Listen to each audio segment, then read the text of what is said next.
दानवीर कर्ण। कर्ण कुंती का पुत्र था। पांडु के साथ कुंती का विवाह होने से पहले ही इसका जन्म हो चुका था। लोक लज्जा के कारण उसने ये भेद किसी को नहीं बताया और चुपचाप एक पिटारी में रखकर उस शिशु को अश्व नाम की नदी में फेंक दिया था। इसके जन्म की कथा बड़ी विचित्र है। राजा कुंतीभोज ने कुंती को पाल पोस कर बड़ा किया था। राजा के यहाँ एक बार महर्षि दुर्वासा आए, कुंती से उनका बड़ा सत्कार किया और जब तक वे ठहरे उन्हीं की सेवा शुश्रूषा में रही। इसकी इस श्रद्धा भक्ति से प्रसन्न होकर महर्षि ने उसे वार दिया कि वह जिस देवता को मंत्र पढ़कर बुलाएगी वही आ जाएगा और उसको संतान भी प्रदान करेगा। कुंती ने नादानी के कारण महर्षि के वरदान की परीक्षा लेने के लिए सूर्य नारायण का आवाहन किया। बीएस उसी क्षण सूर्यदेव वहां आ गए। उन्हीं के सहवास के कारण कुंती के गर्भ से कर्ण का जन्म हुआ। जब पिटारी में रखकर इस शिशु को उसने फेंक दिया तो वह पिटारी बहती हुई आगे पहुंची। वहां अदिति ने कौतूहलवश उसे उठा लिया और खोलकर देख तो उसमें एक जीवित शिशु देखकर वह आश्चर्य करने लगा। अदिति उस शिशु की निरीह अवस्था पर करुणा करके उसे अपने घर ले आया और उसका पालन पोषण करने लगा। उसने उसे अपनी संतान समझा। बालक के शरीर पर कवच कुंडल देखकर उसको और भी अधिक आश्चर्य हुआ और तभी उसे लगा कि वह बालक कोई होनहार राजकुमार है। उसने उसका नाम वसुसेन रखा। वसु का अर्थ है धन, कवच कुंडल रूपी धन उसके पास था। विधाता ने ही उसको इसे दिया था, इसलिए उसका नाम वसुसेन उचित ही था। वसुसेन जब कुछ बड़ा हुआ तो उसने शास्त्रों का अध्ययन करना आरंभ कर दिया। वह सूर्य का उपासक था। प्रातःकाल से लेकर संध्या तक वह सूर्य की उपासना ही किया करता था। दानी भी बहुत बड़ा था। उपासना के समय कोई भी आकर उससे जो कुछ भी मांगता वह बिना हिचकिचाए उसको दे देता था। अमूल्य से अमूल्य वस्तु से उसको मोह नहीं था। उसका गौरव तो दानवीर कहलाने में था और अपने कृत्यों से उसने वास्तव में ये सिद्ध भी कर दिया कि वह दानवीर था। उसके समान दानी कौरवों और पांडवों में और कोई नहीं था। उसका परिचय तो हमें उस समय मिलता है जब इंद्र ब्राह्मण का वेश धारण करके उसके पास उसकी अमूल्य निधि कवच कुंडल मांगने गया था। उस समय कर्ण ने देवराज का स्वागत किया था और सहर्ष अपने कवच कुंडल उतारकर दे दिए थे। दान करते समय अपने हित या अहित विचार वह नहीं करता था। यद्यपि सूर्य भगवान पहले उसे मना कर चुके थे कि वह इन कवच कुंडलों को किसी को भी न दे, लेकिन दानवीर कर्ण किसी याचक को निराश करके वापस लौटाना तो जानता ही नहीं था। कर्ण के इस साहस के कारण ही उसका नाम वैकर्तन पड़ा था। यदि इस कवच कुंडलों को वह नहीं देता तो कोई भी योद्धा उसे युद्ध में परास्त नहीं कर सकता था। इंद्र ने अर्जुन के हित के लिए ही इनको मांगा था, क्योंकि इनके बिना अर्जुन कभी भी उसे नहीं हरा सकता था। फिर भी उसके इस अद्वितीय गुण से प्रभावित होकर इंद्र ने उसको एक पुरुषघातिनी अमोघ शक्ति दी। उस शक्ति से सामने का योद्धा किसी भी हालत में जीवित नहीं बच सकता था और उसको कर्ण ने अर्जुन के लिए रखा था। लेकिन श्री कृष्ण ने चाल चली और कर्ण की उस शक्ति को घटोत्कच पर चलवाकर अर्जुन के जीवन पर आए इस खतरे को सदा के लिए मिटा दिया। घटोत्कच जो आकाश में विचरण करके कौरवों पर अग्नि की वर्षा कर रहा था और जिसने एक बार तो सारी सेना को पूरी तरह विचलित कर डाला था, शक्ति लगते ही निर्जीव होकर पृथ्वी पर गिर पड़ा। धनुर्विद्या में कर्ण अर्जुन के समान ही कुशल था। एक बार जब महाराज धृतराष्ट्र की आज्ञा से कौरव पांडवों की अस्त्र शिक्षा की परीक्षा के लिए एक समारोह किया गया था, तो अर्जुन ने अपने अस्त्र शिक्षा के कौशल से सबको चकित कर दिया था। उसने ऐसी ऐसी क्रियाएं कर दिखाई थी कि किसी भी योद्धा की हिम्मत नहीं होती थी कि उसका जवाब दे सके। एक विजेता की तरह के कौशल दिखाकर वह प्रशंसा लूट रहा था। दुर्योधन उस समय हतप्रभ सा होकर चुपचाप बैठा था। अर्जुन का सा कौशल दिखाना उसके सामर्थ्य के भी बाहर था। उसी समय कर्ण वहां आ पहुंचा और उसने मैदान में आकर अर्जुन को ललकारा, अर्जुन, जिस कौशल के बल पर तू यहाँ सबको चकित कर रहा है और सभी से प्रशंसा लूट रहा है, उसे मैं भी करके दिखा सकता हूँ। ये कहकर उसने धनुष पर बाण चढ़ाकर वही सब कुछ कर दिखाया जो अर्जुन ने किया था। चारों ओर से कर्ण की जय जयकार होने लगी। दुर्योधन का चेहरा अर्जुन के प्रतिद्वंद्वी को देखकर खिल उठा। उसने उसे हृदय से लगा दिया। उसने उसे अर्जुन के साथ द्वंद्व युद्ध करने के लिए प्रेरित किया। दुर्योधन की बात मानकर उसने अर्जुन को इसके लिए चुनौती दी। अर्जुन द्वंद्व युद्ध के लिए तैयार हो गया। अब झगड़ा बढ़ने की आशंका थी, इसलिए कृपाचार्य ने बीच में हस्तक्षेप करते हुए कहा कि राजकुमार के साथ राजकुमार का ही द्वंद्व युद्ध हो सकता है। चूंकि कर्ण सूत के द्वारा पाले हुए हैं, इसलिए इनके गोत्र कुल आदि का ठीक ठीक पता न होने के कारण इनको अर्जुन से द्वंद्व युद्ध करने का अधिकार नहीं है। बस यह ऐसी समस्या थी जिसको कर्ण हल नहीं कर सकता था। वह हक्का बक्का सा अर्जुन का मुंह तार कर रह गया। दुर्योधन को भी इससे धक्का लगा, क्योंकि कर्ण के द्वारा अर्जुन का मान चूर्ण करने की उसकी ही तो योजना थी। जब कर्ण इस दुविधा में पड़ा हुआ आगे अपने पैर नहीं बढ़ा सका तो दुर्योधन ने उसे राजाओं की श्रेणी में लाने के लिए अन्य देश का राज्य दे दिया। राजा होने के नाते अब वह अर्जुन या अन्य किसी राजकुमार के साथ युद्ध कर सकता था। वह इसके लिए उतारू भी था, लेकिन संध्या होने के कारण यह वाद विवाद थम गया और सब अपने अपने घर चले गए। बस फिर जीवन में सदा ही कर्ण अर्जुन से प्रतिद्वंद्वी के रूप में मिला। अर्जुन से ही उसकी विशेष रूप से शत्रुता थी। वह उसकी प्रसिद्धि को सह नहीं सकता था। अनेक स्थलों पर वह अर्जुन के सामने आया, लेकिन अपना कुल गोत्र न बता सकने के कारण उसे सामने से हटना पड़ा। वह सूत पुत्र कहलाता था, क्योंकि सूत ने ही उसको पाला था। इसी कारण द्रौपदी के स्वयंवर में भी घूमती मछली की आंख बेधने की सामर्थ्य रखते हुए भी उसको अवसर नहीं दिया गया। स्वयं द्रौपदी ने ही सूत पुत्र कहकर उसका अपमान किया था और उसकी पत्नी बनने से इनकार कर दिया था। सूत पुत्र को क्षत्रिय कन्या का वरण करने का अधिकार नहीं है। ये शब्द शूल की तरह उसके हृदय में चुभ गए थे और वह लहू के घूंट पीकर अपने स्थान पर आ बैठा था। लेकिन द्रौपदी के प्रति उसकी घृणा इतनी बढ़ गई थी कि भरी सभा में शासन ने द्रौपदी को नंगा करना चाहा था तो उसने इसका तनिक भी विरोध नहीं किया था, बल्कि द्रौपदी की हंसी उसने लड़ाई थी। जब दुर्योधन के भाई विकर्ण ने कौरवों के इस घृणित व्यवहार की निंदा की थी तो कर्ण ने उससे कहा था, विकर्ण, तुम अपने कुल की हानि करने के लिए पैदा हुए हो, अधर्म अधर्म तुम पुकार रहे हो। द्रौपदी के साथ जो भी व्यवहार किया जा रहा है वह ठीक है, वह दासी है और दासी के ऊपर स्वामी का पूरा अधिकार होता है। ये कहकर उसने द्रौपदी के द्वारा किए अपने अपमान का बदला चुकाया था। उस समय उसका हृदय पत्थर की तरह कठोर हो गया था। जैसे भी बन पड़ा उसने द्रौपदी का अपमान किया, उसे 5 पुरुषों की व्यभिचारिणी स्त्री कहा और हर तरह से उसे धिक्कारा। उस समय प्रतिशोध की आग में जलते हुए उसने उचित अनुचित का विचार बिल्कुल छोड़ दिया। द्रौपदी को नंगी देखने और दिखाने की उसकी इच्छा थी। इससे स्पष्ट होता है कि कर्ण प्रतिशोध की भावना के आगे सत्य,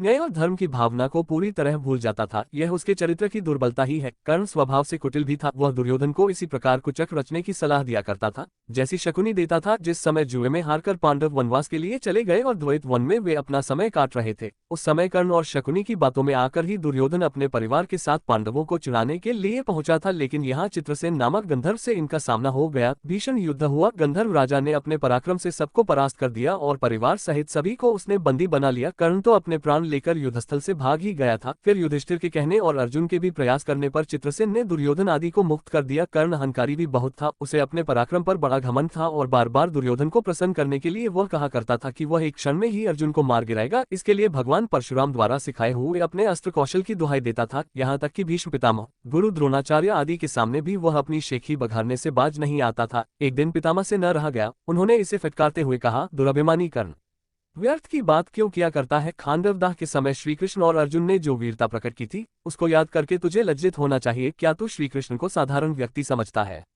वे अपने चक्र से तेरी उस अमोघ शक्ति को खंड खंड कर देंगे। व्यर्थ दम करना एक सच्चे वीर का गुण नहीं है। पितामह की यह बात सुनकर कर्ण क्रुद्ध हो उठा और उसने झल्लाकर अपने शस्त्र फेंक दिए और कहा, पितामह ने सभी के सामने मुझे लज्जित किया है। अब तो इनकी मृत्यु हो जाने पर ही मैं अपना पराक्रम दिखाऊंगा। इसी दुराग्रह के कारण जब तक भीष्म पितामह जीवित रहकर युद्ध करते रहे, कर्ण ने युद्ध में हाथ नहीं बटाया। जब उसने सुन लिया कि वे धराशायी हो चुके हैं, उस क्षण प्रसन्न होकर वह दुर्योधन के पक्ष में आकर शत्रु से युद्ध करने लगा। गुरु द्रोण के पश्चात कौरव सेना का तीसरा सेनापति वही था। इस वृतांत से यही स्पष्ट होता है कि वह अत्यधिक क्रोधी स्वभाव का था। सदा अहंकार में उसकी बुद्धि डूबी रहती थी और इस कारण बुद्धिमानों की बातें भी बुरी लगती थी। इसके विपरीत अर्जुन धीर बुद्धि और विनयशील था। इस सबके होते हुए भी कर्ण अपनी बात का धनी था। जो कुछ भी वचन वह दे देता था उससे हटना तो वह जानता ही नहीं था। श्री कृष्ण ने उसे यह बता दिया था कि वह कुंती का ज्येष्ठ पुत्र है और साथ में उन्होंने उससे पांडवों की ओर मिल जाने का आग्रह भी किया था। लेकिन सब कुछ सुनकर भी उसने दुर्योधन के साथ विश्वासघात करना उचित नहीं समझा। श्री कृष्ण ने कहा था, कर्ण, भाइयों के विरुद्ध लड़कर उनको मारने की कामना करना पाप है, इसलिए तुम कौरवों का साथ छोड़कर पांडवों का पक्ष ले लो। युधिष्ठिर तुम्हें अपना अग्रज मानकर अपना जीता हुआ साम्राज्य तुम्हें ही दे देंगे। कृष्ण की यह प्रलोभन भरी बातें सुनकर भी कर्ण अपने वचन पर दृढ़ रहा और कहने लगा, श्री कृष्ण, दुर्योधन के साथ विश्वासघात करना सबसे बड़ा पाप है। यदि मैं उसकी मित्रता को तोड़कर पांडवों की ओर मिल जाऊंगा तो सब यही कहेंगे कि कर्ण अर्जुन से डरकर उनकी ओर मिल गया है। फिर मैं ऐसा क्या करूं?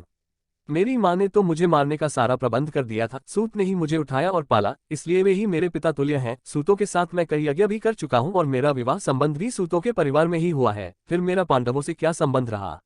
धृतराष्ट्र के घराने में ही दुर्योधन के आश्रित मैं रहा हूँ और 13 वर्ष तक मैंने उन्हीं का दिया हुआ राज्य किया है। फिर कैसे उनके साथ विश्वासघात कर दूं?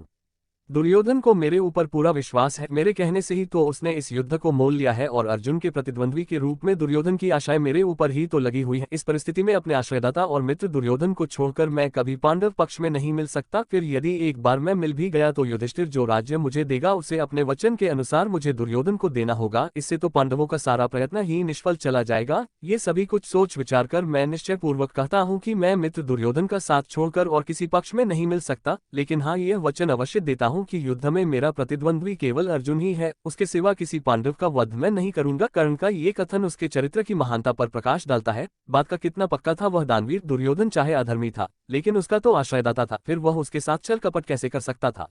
अंत तक उसने दुर्योधन का साथ दिया और अपने आप को एक सच्चा मित्र प्रमाणित कर दिया। कर्तव्य के प्रति कर्ण पूरी तरह कठोर था। वही युधिष्ठिर तथा अर्जुन की तरह सहृदय नहीं था कि पांडवों के विषय में ये ज्ञात होते ही कि ये उसके भाई हैं, युद्ध करना बंद कर दे। एक बार मन में दृढ़ संकल्प करके उसको पूरी तरह निभाना ही उसके जीवन का उद्देश्य था। दुर्योधन की सहायता करना उसका कर्तव्य था। इससे पांडवों के प्रति जागृत हुआ भ्रातृत्व भाव भी उसे विचलित न कर सका और फिर भी अर्जुन के प्रति कठोर और ईर्ष्यापूर्ण दृष्टि उसकी बनी ही रही, यहाँ तक कि स्वयं माता कुंती ने जाकर कर्ण को अपनी ओर मिलाने की इच्छा प्रकट की थी।